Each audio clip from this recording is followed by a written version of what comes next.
Phoenix's turn to ban. Radiant team pick.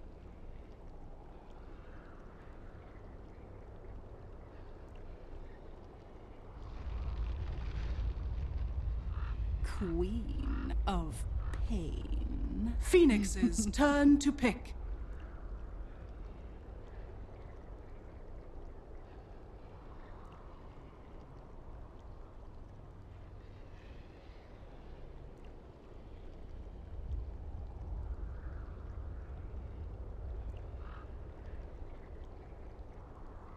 Listen back! Keeper of the light. Radiant team pick.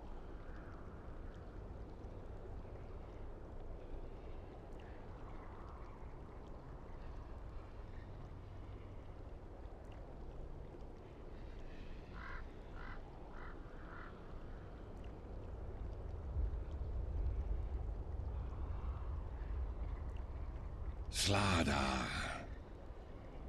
Hello everyone, and welcome to Dota Pit Season 4 by G2A. I'm W1, I'm your host for the English live stream. Today, I am joined by the wonderful, the knowledgeable Scant, also the accentable Scant. How you doing today, man? The accent. I'm doing alright. I'm so happy that MVP Phoenix first banned Vengeful Spirits, because I've been watching a lot of SEA Dota recently, and it's something I wanted to talk about, and they just gave me an opportunity. This hero has become like the Southeast Asia pick.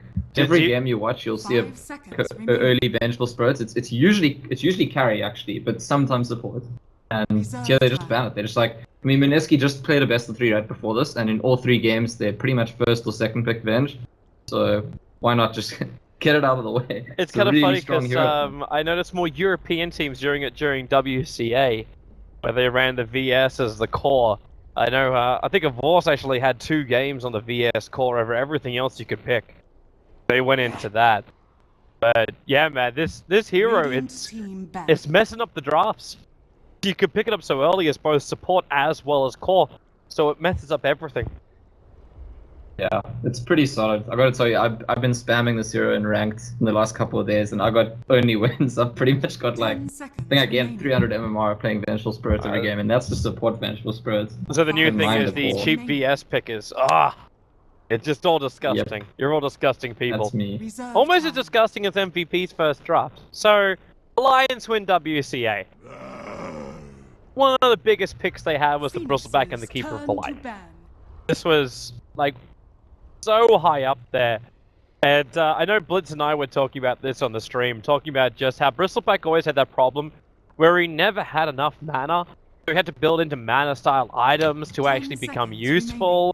And now with the buff-ups to Vanguard, and then the inclusion of Keeper of the Light, he's become stronger as a tank, and has all of his mana problems solved by the fact that Keeper of the Light's actually so much more of a great pick, because we're into the split push meta, which has started to evolve over the past 6-7 days. And great first pair. Like, you can even run the Bristleback core, or you can run him as a 1 position or a 3 position. It's such a flexible first 2. I love it. Yeah, the combo's always been great, and as you say, just each of their heroes individually have been justified further now. Bristleback also a hero that MVP in particular really liked to run. The old version of the team when March used to be playing still, he would play in the offlane all the time back then. So definitely the team has experience playing around the hero. Something I want to say, going back to WCA, but more focused on the teams than the heroes, is MVP Phoenix is a team that I felt recently in the last month or so have really shown promise. Like the team that made the top 8 at the International. And they didn't do that well at WCA, but look at who they lost to. They lost against Liquid and Alliance, who came 1st and 3rd. They actually 2-0'd DC, which, I mean, DC is not like by any means a weak team. DC were taking games of the other teams. So Mineski, while people are like, oh, this is the best team in Southeast Asia, whatever, I actually think MVP Phoenix coming to this as the favorites. I think they've looked really solid in form recently. I mean, they are currently at the top of the group standings coming into this match, so yeah, let's to say, I think let's have a quick look at that too, because right now, for those who want to understand the importance of this match, if Mineski don't 2-0 in this game, They must take both games with MVP Phoenix to get the 3 points they 5 require. seconds Currently, remaining. we have a 3-way tie for second position. Now, second position means Jackhole. First position is Reserve all that really time. counts because that's what will take you to the land finals of Dota Pit, and there's only one slot open for Southeast Asia, currently held by MVP. So, MVP, this is the last game of the Southeast Asian qualifier. If they win Radiant one team. game out of these two, they will go to the land Phoenix's finals. If they turn to don't, ban. then Team Mineski will take their place. That is what's up. That's MVP's what's coming down. dropped. It's Like, I mean, we spoke about the Quetzal and the Bristleback, but now there's a Kunka and a Pack. Like, what? Are they just trying to pick heroes that, like, people don't usually pick? Is that... 10 seconds hey man, remaining. S4 played like 5 pucks, maybe even Yeah. 6. 5 seconds remaining. It's coming back. It's coming back. But the Kunka, I mean, this is a hero that, like, perhaps since this Reserve patch, like, maybe you'd think that it would come back. There's that potential for the Aghanims upgrade now. There's also the fact that I think it's not insignificant that you can turn off your Tidebringer. So if this hero is being picked as a core, that's a problem that core Kunka's always had in lane stage, that you're forced to either push the lane or not farm. And that doesn't have to be a problem anymore. But it could also be that support Kunka. And just combining with... You can imagine the shenanigans with recall, with Quetzal, like recalling someone with the X on them, just quickly do something over here, go back. Suddenly your whole team's Ember Spirit. Well, it was the old strat, like where you 10 TP seconds back, remaining. except with the Keeper of the Light Aghanim Scepter it's not as great. But yeah, you could use the 5 X mark seconds spot, remaining. TP someone back, and then just drag them back out with the X marks spot, so you could always have that higher regeneration. Reserve Puck time. can actually Actually, no, he can't do that with Illusionary Orb. But yeah, still. Pickup. It's... Like, so they run this as a 1 position? The Bristleback off lane with the Keeper of the Light? Is that... I'm not sure. It I kind mean, of has to definitely be. before this patch, this hero was only picked as support in the previous patch, and very rarely at that. But I also do feel like it maybe has, maybe the room for Kunka as a core is coming back into the game, and why I suspect it might be. I'd be a little concerned running him as a core, because I don't know if he'll be tanky enough to survive the attack from Mineski. Phoenix's Mineski have turn to a pick. lot of negative armor as well as burst damage. This is something where the Conqueror is just going to get shredded apart. And it looks like they're going to run a Radiant mauling team pickup. pick. Oh my, we really are splitting this one, aren't we? This is split push with potential catch. If Mineski have one hero that can really push down the buildings, and I mean directly to the buildings, like this has to be a building clearer, MVP Phoenix could be losing this map very, very early on. I mean, looking at it from a different angle as well, MVP Phoenix 10 actually a seconds team that remaining. almost always tries to win the game by fighting. So I don't know, but they might be shifting away from that right 5 now, like seconds after watching the remaining. Alliance at WCA. But what I'm seeing in MVP Phoenix's draft is a bunch of heroes that are very difficult to kill. You got the Bristleback, you got the Pack, you got the Morphling, and then Quetzal spamming the blinding lights and Kunka throwing the ships. So like, how do you kill these heroes when it comes to a fight? Well, Mineski's answer is, as you said, minus armor, burst damage from Quap. It's going to be interesting, and with top SEA teams, when they go head-to-head, you pretty much never see, I mean, people have talked about Chinese style, European style, whatever. I guarantee you, top SEA teams, you don't see like a low-kill game. It just never happens. They're going to be fighting each other, and whichever team loses the fights is going to want to win their way back in with more fights. I think we're going to see that kind of action, and I think that there's real potential here for either of the teams to get a bit out of control if they take a few fights in a row early on. I'm wondering if that action, though, is what MVP require. MVP, yeah, they're a team which loves to attack. We've seen 10 this to a point where seconds they continue to attack even after the game is lost. They think the only way they could potentially win 5 is getting a seconds pick here or remaining. there. But a lineup like this requires for a level of patience. Like you need to be able to split push it out, wait for the right time to gank, and then you attack. I'm interested to see if MVP can show that level of patience in this game. But Mineski, they don't have to care. You go to Mineski, Juggernaut, Slider, and Queen of Pain. If you want to run it U-style lineup, this is it. Yeah, it's a pretty solid lineup, but I mean, Juggernaut in particular, like, I guess you're right, that's why they pick it, because it kind of fits into the lineup, but normally when you pick a Juggernaut, it's because it can, like, there's potential at least. well, one of the reasons that the Juggernaut can kill the enemy carry with Omni Slash. And then it's like your carry just solos their carry, and that's never going to happen in this game. There's like none of the cores on MVP Phoenix are going to get owned by Omni Slash. Bristleback's probably the most likely you're going to kill. I mean, you're definitely not going to kill Puck or Morphling with Omni Slash. Yeah. So that part of it's curious to me, but as the overall lineup, yeah, it fits the style of what they're going for. Well, let's see how it all unfolds. We'll get ourselves underway. Remember, this is a 2-game series, even though we don't have the pins up at the board. It is all about the points. 3 points for the victor if they can go 2-0. Mineski must get 2-0 for the second game to mean anything. Well, MVP, they just have to hold on. I'm looking at the effigies. Look at Rio's right here by the Radiant base. It says twerk, twerk, twerk. I don't know what's going on here. Hey, which one? Where? Ping, ping. What ping. hero even is that? Twerk, twerk, twerk. It's a Sven. It's a Sven, yeah. It is a Sven. Wait, is he twerking? Why did it select the courier? That thing, please. It's because his model is broken. All of these things are broken. I'm guessing he was doing something as like his armor has kind of gone off, so Sven has been dismembered. The armor has just moved out. I really wish Valve would fix those, because like one of my effigies is also broken and it is totally boss. I remember the last time I cast you was D2 CL Christmas Magic, and we had that pause where like everything was bugging out, but this is just regular old captain's mode. Oh yeah. Seeing some visual bugs. Oh, the effigies have been broken ever since we moved to Reborn. They've just never been fixed. And you would have noticed too the bugs that we had with the all random mode.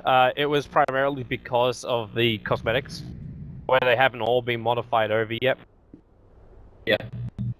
So there's only some things which work correctly. I also just see that effigy move. What is this? Morphling effigy from Dubu is amazing. Except I kind of feel like it should say, "Please, sir, can I have some more?"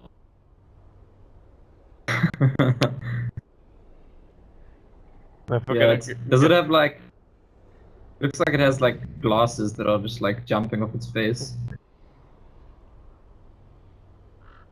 Something. I've now moved on to Heen's SF. I don't know. Is Heen a really good dancer?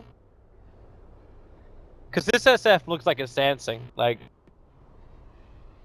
Oh, yeah, Shadow Fiend actually puts in the heat of it. Often looks like he's dancing. It's like I think one of his things, part of his lore. So maybe. Welcome everybody to Michael Flatley's ending dance. Okay, everyone's back in the game, so maybe we're gonna get a resume sometime soon. That'd be wonderful. Probably just MVP trying to find a nice little path out of Korea. They are back in Korea, by the way. Even though they missed their flights going back to Korea from WCA, they have made it home in one piece. Interested to see how tired they are too. There was a bit of sickness going around WCA, so they may also not be in the best shape as players. Yeah, in the meantime, we were chatting about this before, but Mineski have just, right before this match, they had a match for MDL, which they lost actually against Team Redemption, 2-1. And right after this, they're going to have another match for MDL, which will be against, Signature Trust or FD, which they expected to win, but it's a busy day for Mineski. It's probably the busiest day they've had in quite a while. Jam-packed with matches, and I don't know, maybe it's in their head that they expected to win their previous match. They went in as favorites. They lost, and I don't know. It could go either way. Maybe they have something to prove now. Hey, we're still top dogs. Or, second match in a row, they go in as like to a lot of people favorites, but actually end up struggling. That could be a big hit for them. They'll have to rise above it themselves in the right mindset, because MVP and are not going to give them mercy for this. So what's going to happen first? Slada gets to sit right on top of a dire observer ward, where the vultures roam. They're actually hoping to de-ward this, because right now, actually, yeah, they're thinking MVP TP'd out aggressively to get some kind of ward around here or around here. It has been the more favorable wards on this new map early on, just for some lane vision. But Instead, the decision from Febby was to go a lot further north, and he's still holding on to one of his obs wards. And yeah, that's exactly what they're looking for with the sentry, and they're not going to find it. It's actually a big loss if they can get an obs ward down to block the pull on the bottom lane. It looks like MVP won't be able to get there anytime soon. In the meantime, it's interesting. I think MP or solo rank warrior is going to be in the mid lane this game, like Pure usually plays. Cuckoo? Okay. MVP are about to give out both runes if they're not too careful. As they move forward, the spin will start up from the Juggernaut. They wait for the rune. It's going to be the Puck who gets it. He'll quickly jawn away, but who's going to get the first blood? Solo rank warrior, he's so low, and it's going to go to Cuckoo. The Illuminates, however, doing the work for MVP as they'll keep on chasing. The Torrent's back off cooldown, but this Bane, okay, he went for the Torrent, but for Rev's already picked up double kill on this Bristleback. Cuckoo will just have to run himself away from this. They figured because they have the Bristleback and they're going to be able to spam those cool stacks that they're going to win the early fights. They don't need to prioritize the runes. As I said, MVP like to win through fights. The only thing I want to say, solo rank warrior MP shouldn't have died actually. It should have been 2-4-0 trade. Because if you notice in his inventory he had a Fairy Fire. And if he had used that Fairy Fire as he was running away, he definitely would have lived. So just new items, you know, maybe forgetting, not used to that's on your mind in the early fights. All a little slip up. It could have been amazing for him if he could have stayed in that middle lane and have to burn 75 gold to TP back into the lane. Dubu is waiting for a perfect torrent, and it is going to fly. This will allow for Illuminate spam. Actually, he's not. He's not actually going to spam out the Illusory Orb. But it's a little bit too late. I thought he was going to try and combo with the torrent, as opposed to just chip down Cuckoo. Yeah, it's just, I almost feel like part of what Dubu's doing here, other than the actual RAS, is just telling Queen of Pain, hey, I'm here. You need to take that seriously. And if she doesn't, well, she keeps getting hit by Torrents. Well, there's the combo you're talking about, and Silence a bit too late. But I think it's definitely gonna be in Cuckoo's head now, that this is something that could possibly kill him going forward in the lane stage. Really surprised that MVP pushed the Morphling to this offlane. It's good escape mechanisms, but the light combining up with the Bristleback is such a potent combo that I'm surprised that they're happy to run melee versus melee on this top lane. Slaughter is currently out CSing Farev. Like, this is a huge problem for him, where Farev could just be zoning out the Juggernaut right now. They're gonna go on Cuckoo. He doesn't actually have Blink. This is another kill. He's gonna pop the Fairy Fire as well as the Ball Charges. Dubu, though, with the last swing of the sword, gonna be killing off that Queen of Pain in the middle lane. Yeah, I don't know about you, man, but QO on this offlane doesn't make as much sense to me. Seems like MVP are crippling their 1 and 3 position. The way I read it is, I almost feel like this is for the sake of the Bristleback, who he would, like, in terms of laning, he'd do better in this bot lane, but he could die. It's possible for him to die. Whereas Morphling will never die to Juggernaut early on in the end stage. It's fine if you're a Bristleback and you die in the offlane because you just stack Ancients. And then you flash farm. Oh yeah, sure. But what you got to bear in mind is MVP historically, like I said, they used to pick this Bristleback a lot, and I think when they picked Cure is dead. Cure is actually Waveform. He can wave, should he? He's strength morphing. He pops the Fairy Fire. Unless Raging Potato dive underneath the tower, but the creep wave was there, so Raging Potato's fine. Bristleback dies on top lane. Yeah, so that's gonna be a problem. He doesn't want to be. I mean, so my argument was gonna. Well, then Cure dies. He walks too close to a level 2 brain sap. Dubu is also running very randomly through the Radiant Ancient area, back out the other side. So my argument is that when MVP picks Bristleback, regardless of what it looks like, it's usually the centerpiece of the draft. Actually, it's the most important hero, and that's the hero they're planning around. So yeah, like there are mechanisms for Bristleback to recover, but they're gonna design the lane stage to try and give Bristleback a good time. That's what I feel like. Although they've switched around now. Cure's gone to the top lane. I mean, clearly didn't work out on either side so far. It might have also been because wow, QO, you just waveformed into that. He has a Mango available here, and he's gonna go for the crush. He gets the extra lucky bash as well. QO strength morphing, but he's out of mana, out of one charge, and out of life. Rio's gonna get the solo kill on this Morphling. He already got gimped on the offlane. This is not the dream for MVP. It's definitely the dream for Mineski as well as the series, because it means potentially we could be looking at a deciding game. The last one, of course, MVP must go 2-0. They need this first one in the bag. Yeah, and I think, well, mid lane, their attempts on Cuckoo, they have killed Cuckoo once this game, but other than that, the story of the lane stage so far, MVP struggling in both sides, it's a lot to do with this Kunkka, who's only really been at the mid lane, and when you have one of his supports performing this kind of like unusual role, it's obviously going to weaken the two sides. So going forward into the game, we're going to have to like ask the question, is winning the mid lane going to be enough of an impact? What's Puck going to do when Puck gets the Blink Dagger? I mean, they're not even necessarily winning it because the cop's still even on creeps. Well, Blink Ball from Cuckoo actually dodges the torrent, and he wants to kill over on the Puck. The Dream Core will drop, so the Queen of Pain will die as Vash tries to find the kill over on solo rank Warrior. He's taken himself another Fairy Fire. He has expended one already, but that Shadow Strike high level is ticking him down. He'll have to trigger the next one, but Jules, a perfect rotation from the Bane, will get the easy pick off. It's above the bottom rune.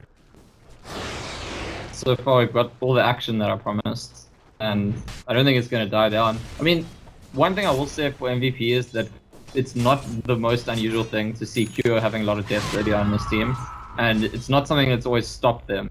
A lot of the games, like, okay, he gets a bit shut down, whatever, he's used to it. That's why I point to the Bristleback again. If Bristleback's game is fine, then I think going into the mid-game MVP could be fine, but at the moment, Mineski are looking a lot better, I would say. This is still a Morphling who's 0 for 2, and all he's got is a Magic Wand, Boots, and a TP Scroll, and we're 6 minutes in on a Morphling. Like, Morphling requires a fair chunk of farm before he really becomes, like, viable. Yeah, it's not your classic, like, Cure, Tiny, or whatever other, like, Queen of Pain that just, like, gets some levels and fights and gets back into the game. Morphling actually does need items, that's definitely true. In the meantime, Mineski's going to get further ahead in items. Raging Potato is starting to get a little bit more money onto him, but he already gets a lot of damage from his early high levels up in Blade Fury. And with the pressure on the bottom tower, yeah, they're going to jump in. They're going on Cuckoo and Torrent as well as, yeah, X-Mark spot combo. But is it going to be enough? There's still a lot of heal here. The Shallow Grave's been expended. Shields might be a little bit too early to break free, but Dubu, he's got the Shadow Strike on him. He leaves one Sentry Ward down there to make sure he's not being watched. Funnily enough, the 2 Sentry Wards which do overlap, middle lane. Yeah, I mean, now that Kunkka's level 3, okay, so it goes down again. Now that Kunkka's level 3 with a level 2 in X, I think that Queen of Pain, if she's alone mid, will die. Red's in trouble. And so there's no level 6 yet, but it's going to go for the okay. Raging Potato realizes he's not going to get that. He's got too many Cool Spray stacks on him. And Jules, he needs to keep him away for the Omni Slash because the camp died. Raging Potato got enough XP that he hit level 6. He wasn't level 6 going into that. And then used the Omni Slash after he isolated the Bristleback away from the camp as well. That was just perfectly played by Potato. Yeah, so as I was saying, the one thing that looks, well, every time we look away from top lane, that's just a kill for real. Phase shifts are also too late here from Puck. He should be dodging these Shadow Strikes from Cuckoo. Yeah, well, there was something not quite right with the MP early on in this game as well. We said at that first fight, the Rune, just missing the Fairy Fire as well. The points I keep trying to make and getting interrupted because there's constant kills and there's actually a smoke to the top lane is that Kunkka with 2 points in X is going to threaten Queen of Pain. Blink. If he needs to commit the Sonic Wave, he will, but he doesn't have to. The attacks are more than enough. The amplification gave him the vision to start that. Yeah, what was your point before you get interrupted again?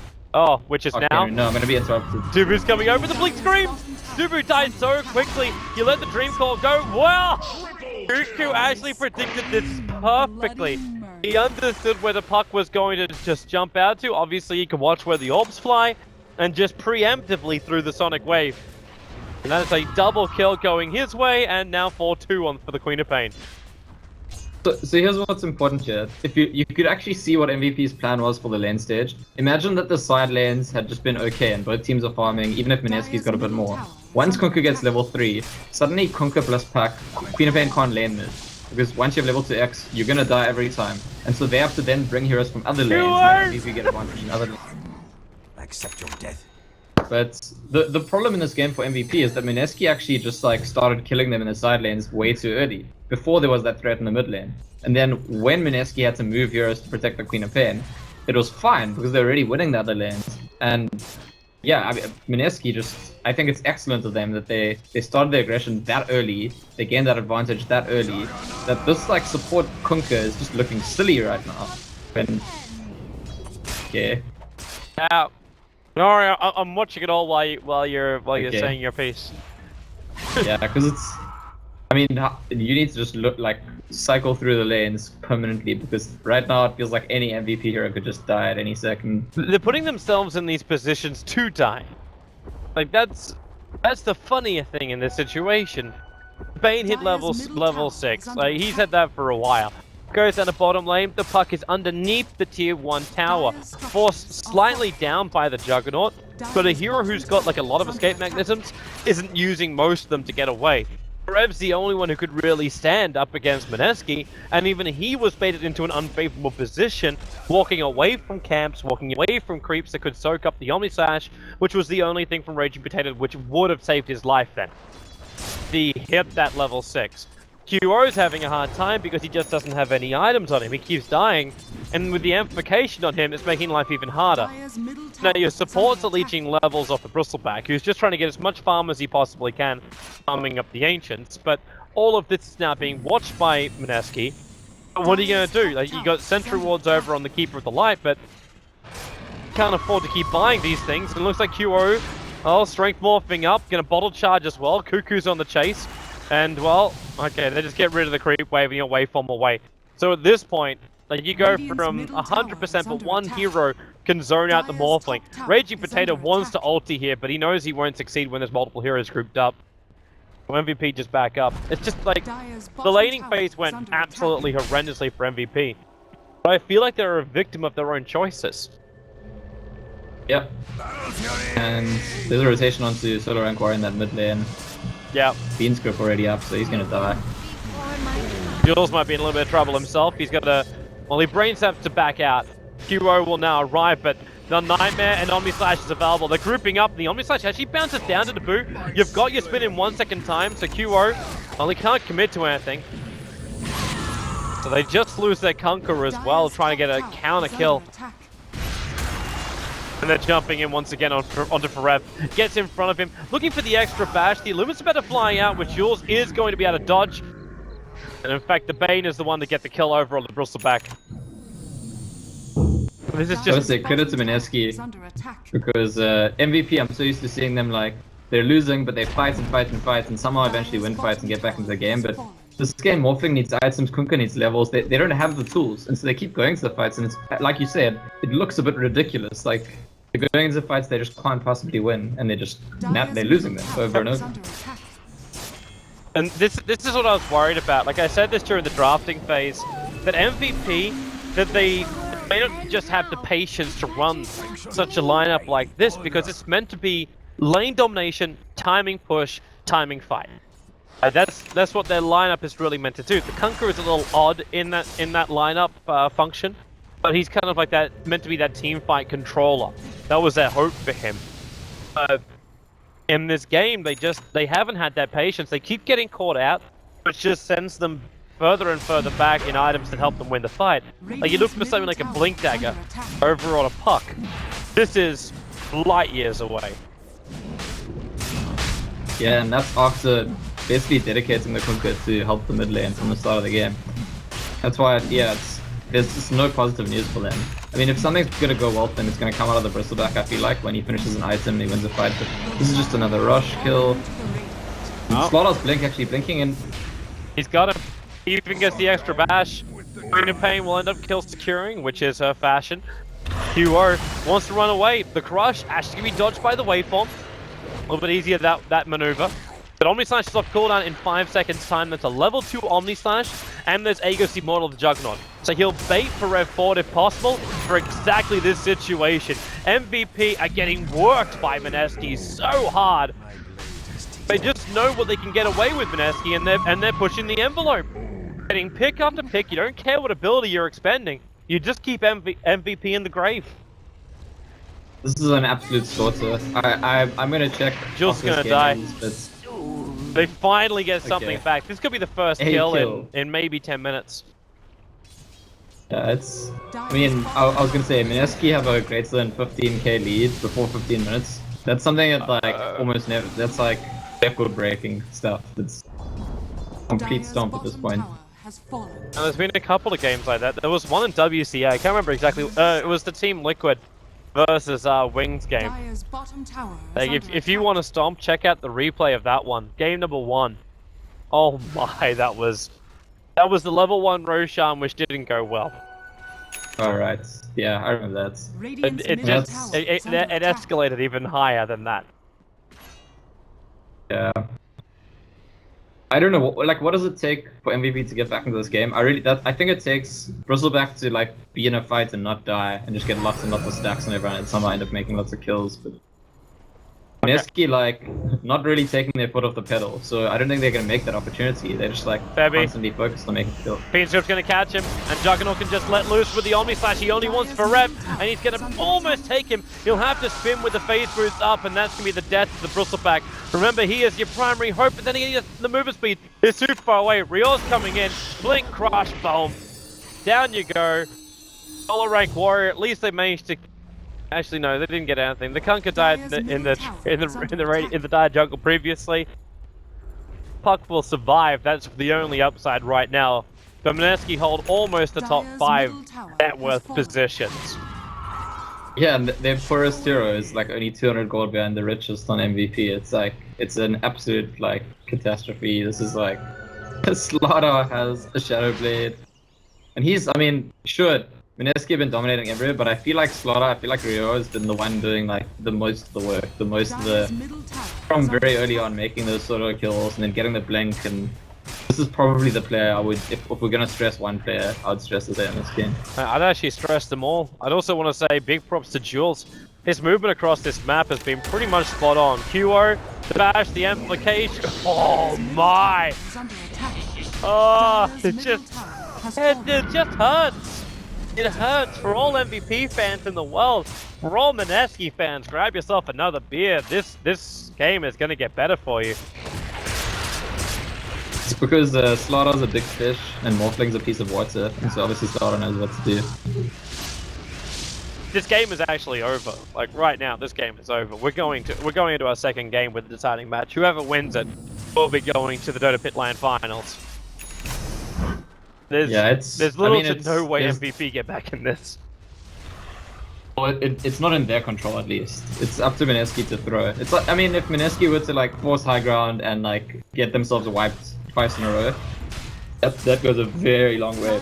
See, I would think they could do it, but Kunkka doesn't even have level 6 yet. You still don't even have Ghost Ship available. Okay, now he's got Ghost Ship. Only just got Ghost Ship, losing the experience in the lane. But you're 17 minutes in against a lineup that is just so tanky and so survivable that you just, like, it doesn't matter. Your only upside is the fact that Rio got such an aggressive item in the form of the Shadow Blade. Now he's going to amplify in QO, and they combine with the Orchid of Cuckoo. QO had no chance. Yeah, it's Pac is finally going to get to blink by the looks of things, unless he gets caught somewhere here in the enemy jungle. And that'll be like the one item that they've completed in their whole team this game. He's got to come back in defense. Mineski will just push high ground. They have every single ulti up. At least they can get rid of creep waves. That's something that MVP are very efficient at. Juggernaut right now.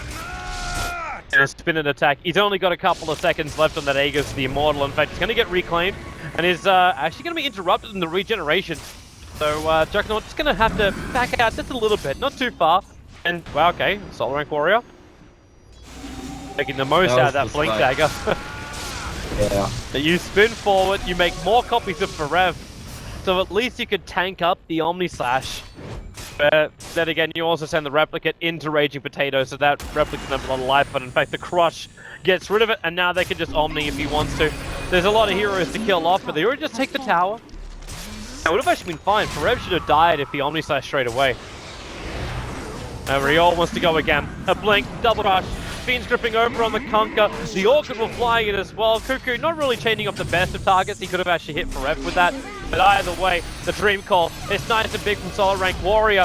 Juggernaut's taking through most of this, however, and now Omni Slash doesn't bounce up to the Keeper of the Light, but they'll break Duo out of this Nightmare. The spin's going to work. They even get a lucky bash out, and that healing ward is actually repairing so much of the damage. Febby's out way too far. MVP, they are basically letting themselves be killed right now. Solo Rank Warrior, he gets orchided, Nightmare just in case, and then Shadow Wave down. GG is the call. 20 minutes. A quick game is a good game is normally the expression, but in this case, it's not good for MVP. It's only good for Mineski.